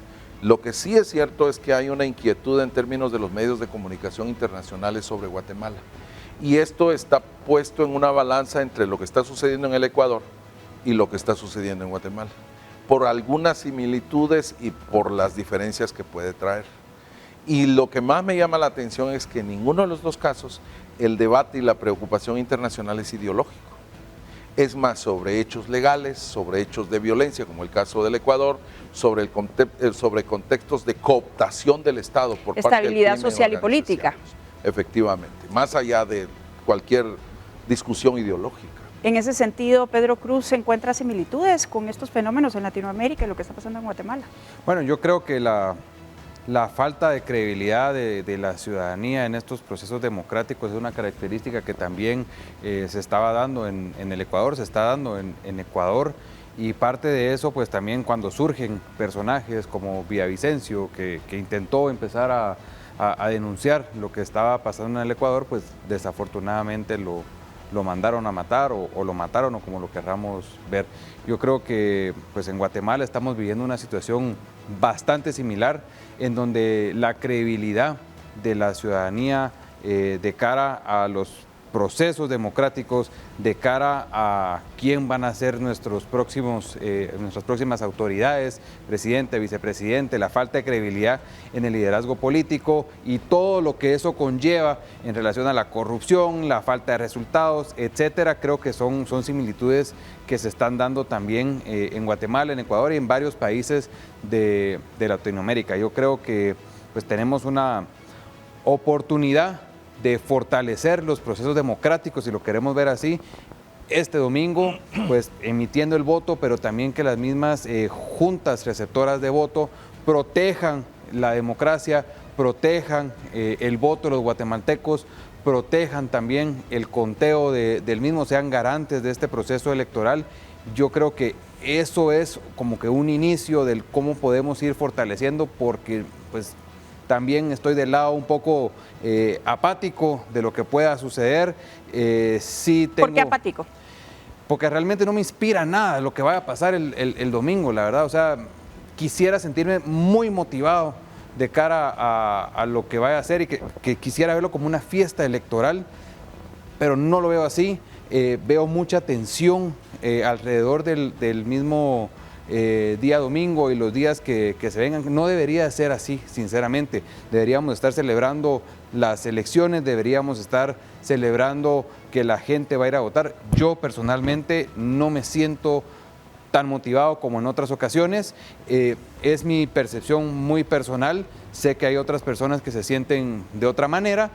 Pues nos guste o no nos guste, pues también la ciudadanía ha hablado a través del voto. Y yo creo que es de respetar también la democracia, es de respetar la voluntad popular y también el mismo llamado que hay que hacer para este fin de semana, de respetar los resultados, sea quien sea que gane. ¿Qué dice Álvaro Pop? ¿Coincide con este comentario o piensa diferente? Yo creo que hay mucha gente que efectivamente, poca, no lo sé porque no lo hemos medido, pero gente que tiene esa misma percepción. Yo creo que hay población que se siente ya cansada de un debate que ha sido innecesario. Por ejemplo, los contenidos y las propuestas, el conocimiento del problema y las opciones de salida de esos problemas o soluciones de parte de los dos partidos no los tuvimos a plenitud. Tampoco tuvimos un conocimiento de los equipos. Es fundamental saber quiénes son los equipos. ¿Por qué? Porque se asume y se cree que una persona siendo presidente es el gobierno. Y eso es de lo más falso. Necesita de equipos. Entonces eso convoca confianza. Y eso faltó en el debate, faltó en la discusión. Y me parece que lo tercero es que hay que seguir la norma que dice más del 50% de lo que dicen las redes hay que no creerlo. La desinformación, un poco de lo que hablábamos con Gustavo Berganza en el primer bloque. Mucho ataque y mucha mentira, honestamente mucha mentira. Pero además el descaro de mentir. O sea, y que la gente lo cree también. Por supuesto, porque a cara descubierta, de frente y usando medias verdades, decir cosas. Eso es muy peligroso. A mí me parece que en eso el país retrocedió muchísimo. Retrocedimos 20 años en términos de un debate ciudadano serio sobre lo que somos, lo que tenemos y lo que podríamos tener a partir de opciones. Ahora, Pedro Cruz, ustedes, o sea, ambos son integrantes del Foro Guatemala. Este día hicieron un pronunciamiento sobre lo que les preocupa para este fin de semana. Hablemos un poco de ello. Bueno, yo creo que hubo un acuerdo en las organizaciones que conformamos el Foro Guatemala, que si bien es cierto fueron 3 puntos, pero cuando se hacen acuerdos en Foro Guatemala, pues conlleva una gran discusión en donde pues si salieron 3 puntos es porque realmente nos pusimos de acuerdo con esos 3 puntos. El hecho de hacer un llamado, de respetar los resultados de lo que suceda el domingo, creo que eso es algo muy importante y que hay que reiterarlo, porque pues es parte de estos procesos democráticos.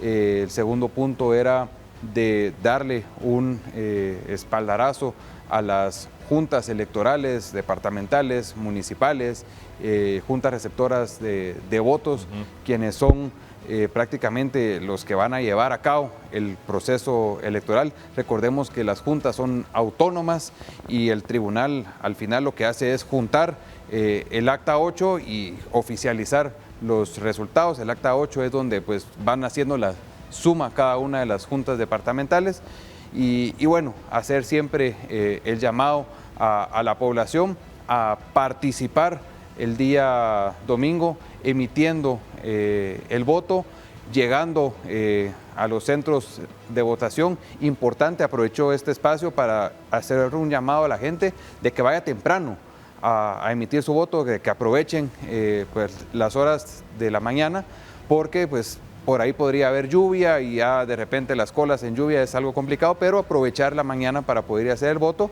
Y bueno, eso en sí fue el llamado del Foro Guatemala, en donde pues lo estamos planteando y lo venimos a plantear acá. Se lo entregamos a 4 de los 5 magistrados titulares del Tribunal Supremo Electoral. Ellos recibieron también el mensaje y agradecieron que Foro Guatemala se sumara a ese esfuerzo. ¿Qué es lo que más les preocupa al día de hoy, Álvaro Pope? Bueno, en primer lugar, lo que más me enorgullece. Yo creo que la discusión al interior del Foro Guatemala es muy importante, porque habemos diferentes posiciones ideológicas, venimos de diferentes dinámicas organizativas y de representación. Entonces, que tengamos consensos es complicado, como muy bien está planteando Pedro. Y en algunos casos, algunos nos inhibimos de aprobar, pero no se desintegra el Foro Guatemala, porque tenemos la libertad de estar o no dentro de los planteamientos. Entonces, lo primero fue la contundencia. En segundo lugar, efectivamente preocupa que el nivel de crisis que estamos teniendo y tuvimos continúe o se incremente. Que se siga desdibujando, y ahí lo asumimos desde nuestra organización, desde el organismo NALEV, nos preocupa que se siga desdibujando la función de la institución que tiene responsabilidades en este caso, porque ante la población estamos dando el mensaje de que aquí se puede hacer cualquier cosa y que la ley es lo suficientemente flexible de llegar hasta donde se pueda sin que se rompa. Y eso inhibiendo los principios democráticos y constitucionales. Entonces, desde nuestra perspectiva, preocupa, pero también nos preocupa enormemente que estos debates sean demasiado urbanos. Es decir, aquí no hay discusión en el interior del país, en las áreas rurales. Estamos hablando de 17 millones de gentes y solamente 9 empadronados, y de esos 9, 5 van a votar. Y de esos 5 que van a votar, solamente 1.2, 1.3, si bien nos va a nombrar presidente. ¿Ustedes creen que se va a mantener la tendencia de los últimos procesos electorales en cuanto a que baja la participación en la segunda vuelta o va a aumentar este domingo? ¿Qué diría Pedro Cruz? Yo creo que va a bajar. Y quisiera ser optimista y decir, bueno, va a ser lo mejor, pero hay mucha desconfianza. Hay también apatía, como lo estábamos hablando. La gente está como, no quiero saber nada de las elecciones. Es el ambiente y es la discusión que hay. Prácticamente estamos como... ¿Pero será en general o en algunos círculos? Pues no sé, por lo menos en mi círculo eso lo estoy sintiendo. Sé que por ahí en el interior de la República de repente el sentimiento es ¿Qué dice el licenciado Pope en ese sentido? A mí me parece que es difícil predecir. Yo creo que igual que nos pasó con la encuesta de la primera vuelta, yo creo que se van a romper paradigmas. Es decir, puede aumentar, totalmente de acuerdo, puede aumentar la no participación, pero puede incrementarse. Yo creo que aquí estamos ante la tensión de 2 equipos. Un equipo que está planteando la novedad, lo nuevo y el cambio, y un equipo que tiene estructuras en los municipios, en los departamentos muy poderosas. Entonces la pregunta es, ¿cuántos esta estructura va a ser capaz de movilizar? No digo acarrear solamente, de movilizar. Porque no es solamente de que te paguen tu transporte, es que te levanten la convicción de que tienes que ir a defender algo. Y luego, ¿cuánto va a tener la capacidad de convocar para esa idea del cambio, esa posibilidad del cambio? Yo no creo que debemos de irnos con la finta de que la juventud está haciendo el cambio. Porque si recordamos, nos quejábamos precisamente antes de la primera vuelta de que la juventud no fue a empadronarse. Y ahora se dio vuelta a eso con la participación. Y entonces, ¿dónde está la juventud? No podemos garantizar porque en el voto no sabemos quiénes votaron. Hay algunos análisis ahí que especulan. Y si le parece, vamos a hablar de eso después de la pausa. Nos quedamos con este tema sobre la mesa. Esto es Decisión Libre 2023. Ya estamos de regreso, esto es Decisión Libre 2023. Hoy nos acompaña en el estudio Pedro Cruz de Primero Guatemala y también el licenciado Álvaro Pop. Él es analista independiente, integrante de NALEV, también ambos del Foro Guatemala. Y bueno, antes de ir a la pausa estábamos hablando de la participación de los jóvenes y la percepción ciudadana, también sobre la participación en general del próximo domingo. Usted tenía la palabra, licenciado Pop, y explicaba algo sobre esa expectativa que hay de participación versus empadronamiento. Sí. No, para empezar, rescatar la idea de que esta elección puede romper cualquier paradigma, de mucha poca participación, que si lo determinan los jóvenes o no. No podemos determinar con precisión si fueron los jóvenes, porque obviamente no hay un registro de dónde votaron, quiénes votaron y quién votó qué. No hay, ni de mayoría o no. Hay especulación a partir de ciertos datos, entonces no podemos tener garantía. El tema es que antes de segunda vuelta, los que están haciendo la algarabía por el cambio son muy jóvenes.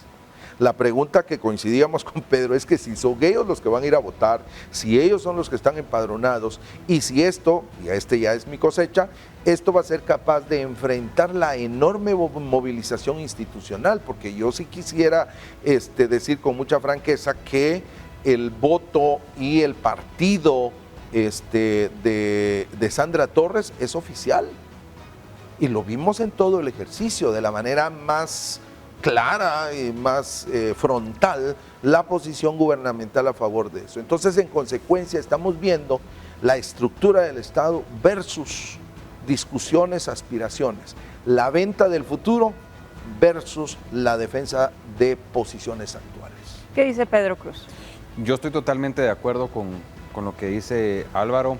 Realmente no podemos decir que son los jóvenes los que han estado moviendo el voto a partir de X o Y candidato. Creo que muchos jóvenes, alrededor de 500,000 de jóvenes, se quedaron sin poderse empadronar, que por la pandemia o porque no se informaron o porque por lo mismo de siempre no les llegó la campaña, etcétera. Sí me gustaría aportar algo que hablábamos fuera de cámara con Álvaro. Consideramos que quienes pusieron, por ejemplo, a Bernardo Arévalo en una segunda vuelta probablemente fueron mayores de 30 años, por decir algo. Sandra Torres operando con la estructura, probablemente la estructura oficial. Y bueno, lo que vamos a ver el domingo va a ser una pelea, una lucha entre los no acarreados que voluntariamente van a querer emitir su voto versus la respuesta que pueda tener una estructura muy bien coordinada por parte de Sandra Torres y la posibilidad de que estén enlazados con el gobierno central. Entonces, esos son los escenarios que tenemos para el fin de semana. Sí, importantísimo que la juventud participe, que los jóvenes que están empadronados vayan a votar, sean parte de esta toma de decisión, porque es de los momentos importantes en el país donde sea cual sea de los dos candidatos que vayan a ganar el fin de semana, pues los guatemaltecos vamos a poder decidir a quién queremos que lidere el país para los próximos 4 años. Y qué mejor si emitimos nuestro voto y participamos activamente. Bien, quiero contarles que en línea se encuentra ya el abogado José Raúl Robles. Él también es integrante de Primero Guatemala y lo hemos invitado a esta conversación por Zoom porque hoy por la tarde hubo una resolución de la Corte Suprema de Justicia amparando al movimiento Semilla. Y esto de alguna manera cambia los escenarios, pero vamos a pedirle a el licenciado Robles que nos explique qué es lo que significa esta resolución. Brevemente, licenciado, buenas noches, bienvenido a Decisión Libre.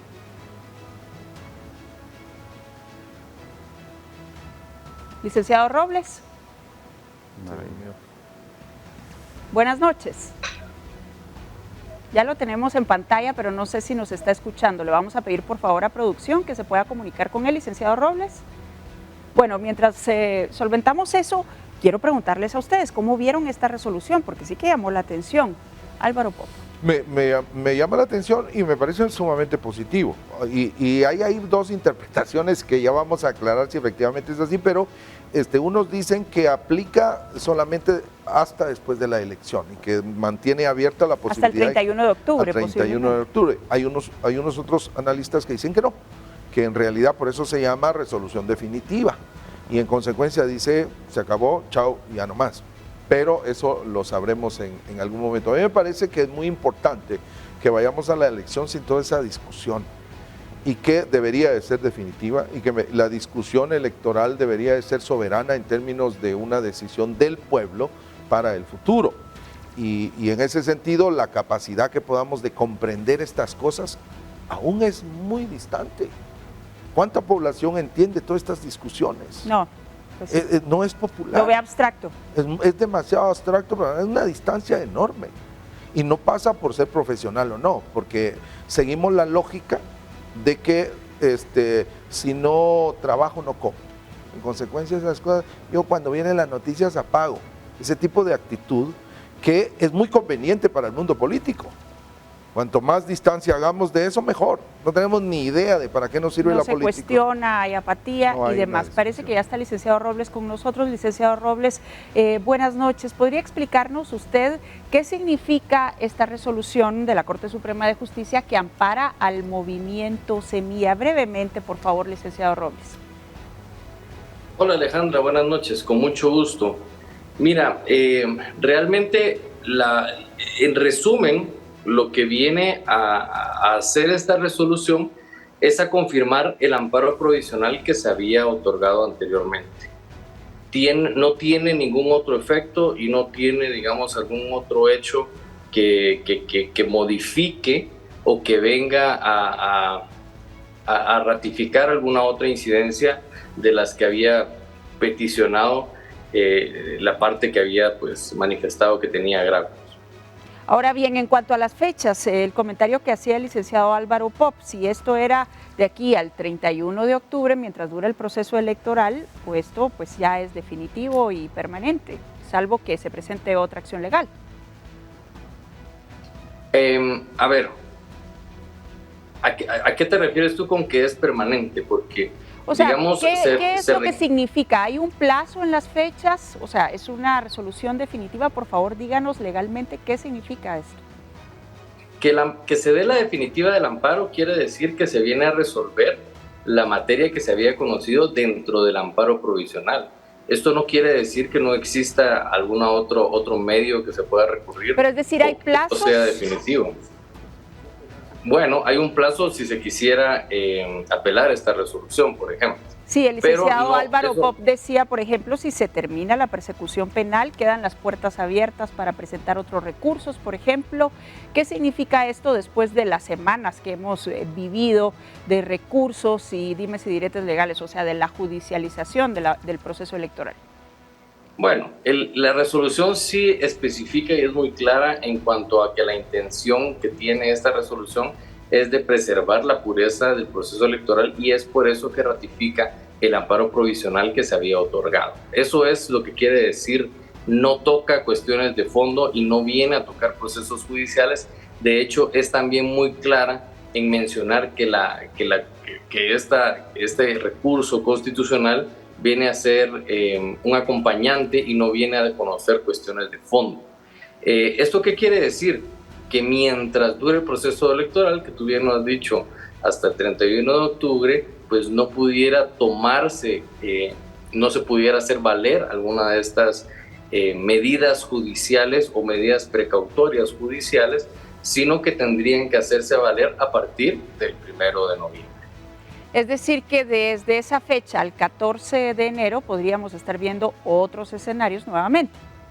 Por supuesto, Alejandra, cuando tuve el agrado de estar contigo en una ocasión anterior, pues lo manifesté. No es a través de las instancias constitucionales que se deben dilucidar estos temas. Tienen ellos procedimientos administrativos que se tienen que ver y que en el caso de que existieran realmente pues hechos que constituyen delitos, que tú ya sabes que es una rama aparte, es una vía diferente, pues entonces se tienen que hacer valer dentro de esos procesos y dentro de los plazos que ahora se ha fijado, pues digámoslo de esta forma, a partir del 1 de noviembre, que todas las instancias y toda la fuerza que pudiera tener pues una jurisdicción penal, como pudiera ser administrativa, como pudiera ser civil, pues tendrían que empezar a correr a partir del 1 de noviembre por una razón que es muy importante. Y esta razón es precisamente preservar la pureza del proceso electoral y no alterar la continuidad del mismo ni el desarrollo de las elecciones, pues que tú sabes bien que se van a llevar a cabo el domingo. Pues licenciado Robles, muchas gracias por haber conversado con nosotros. Ha sido breve pero puntual la explicación. Nosotros ya estamos en la última parte del programa. Nos quedan las conclusiones con nuestros invitados en estudio. Yo quiero poner sobre la mesa rápidamente 3 temas. Hubo una cadena nacional con el presidente de la República donde garantiza que va a hacer un cambio de mando el 14 de enero. Luego esta resolución de la que ya hablamos y por último la renuncia de los trabajadores del área financiera del Tribunal Supremo Electoral. 3 temas diferentes pero que abonan a esta turbulencia del proceso. Como conclusión, ¿qué dirían para el siguiente domingo con este contexto? Licenciado Álvaro Pop, brevemente, 20 segundos. Yo creo que no deberíamos levantar más especulación. Son hechos que creo que no van a afectar, incluso más que tener la convicción legal, política, de que eso va a suceder, más bien tengo la esperanza de que eso no suceda. Creo que son hechos que tendrán razones y son consecuencias de actos que se realizaron y que en el caso del mensaje del presidente, un poco obvio, ¿verdad? Y incluso un poquito arrogante, diría yo, en términos de, se los dije, yo voy a terminar.